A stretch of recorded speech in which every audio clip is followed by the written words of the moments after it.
मुलांच्या आरोग्यापेक्षा महत्त्वाचं काहीच नाही आहे। त्यामुळे मुलांना आपण हेल्दी आणि पौष्टिक असा टिफिन दिला पाहिजे। कारण की मुलं टिफिन म्हटलं की मुलांसोबत व्यवस्थित जेवण करतात आणि टिफिन पूर्ण फिनिश करतात। पण टिफिन हा त्यांच्या आवडीचाही असला पाहिजे।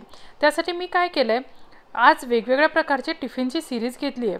तर ती टिफिनची सीरीजमध्ये आज आपण 3 प्रकारच्या भाज्या तयार करणार आहे। एक बटाट्याची, तर सर्वप्रथम बटाट्याची भाजी करण्यासाठी मी कढईत तेल टाकलंय।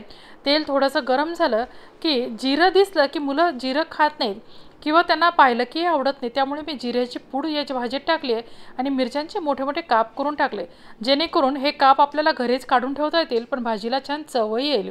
आणि थोडीशी हळद टाकली आहे, थोडीशी जिरेपूड आणि थोडीशी धनेपूड टाकली आहे आणि बटाट्याचे बारीक बारीक काप करून घेतले ते त्याच्यात टाकून घेतले आणि छान परतवून घ्यायचे आहेत।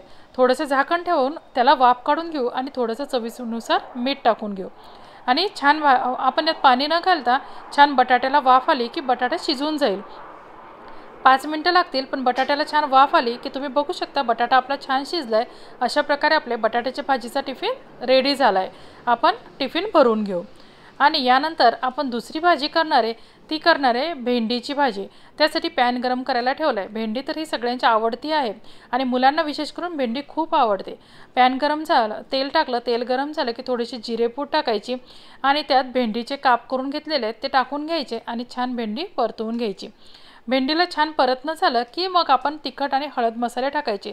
सुरुवातीला टाकले तर ठसका होऊ शकतो आणि सकाळी टिफिनची घाई असते, ठसकाही होईल, तर आपण तिखट, हळद आणि जिरेपूड नंतर टाकायची। थोडेसे मीठ टाकून घ्यायचं आणि परतून घ्यायचं आणि थोडासा मॅगी मसाला टाकायचा।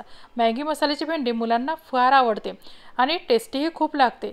परतून घेतली की आपला टिफिन तयार आहे।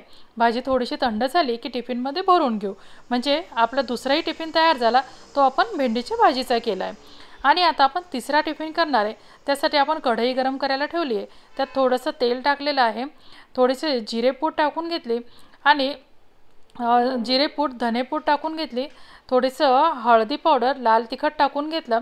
लाल तिखट थोडं कमी टाका, म्हणजे मुलांना फिक्कं द्यायचं आहे आपल्याला, म्हणून मुलं तिखट खाणार नाही। आणि फ्लावर छान लंबा लंबा कापून घेतला आणि त्यात टाकून घेतला आणि छान परतून घेतलं।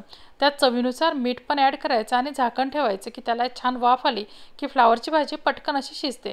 आणि वाफ आल्यानंतर आपण त्याला थोडासा किचन किंग मसाला टाकायचा, म्हणजे भाजीला खूप छान चव येते। भाजी परतून घ्यायची आणि थोडीशी थंड झाली की आपण डब्यात भरून घेऊ। अशी फ्लावरची भाजी खूप टेस्टी लागते। थोडीशी बारीक कट करून घेतलेली कोथिंबीर त्याच्यावर टाकली की भाजीला छान रंगही येतो आणि दिसतेही खूप छान, चवही खूप छान लागते। अशा प्रकारे आज आपण 3 प्रकारचे टिफिन तयार केले, फुलगोबीच्या भाजीचा, बटाट्याच्या भाजीचा आणि भेंडीच्या भाजीचा। ही रेसिपी तुम्हाला कशा वाटल्या हे कमेंट करून नक्की कळवा आणि आपल्या चॅनलला जास्तीत जास्त सबस्क्राईब करा। थँक्यू।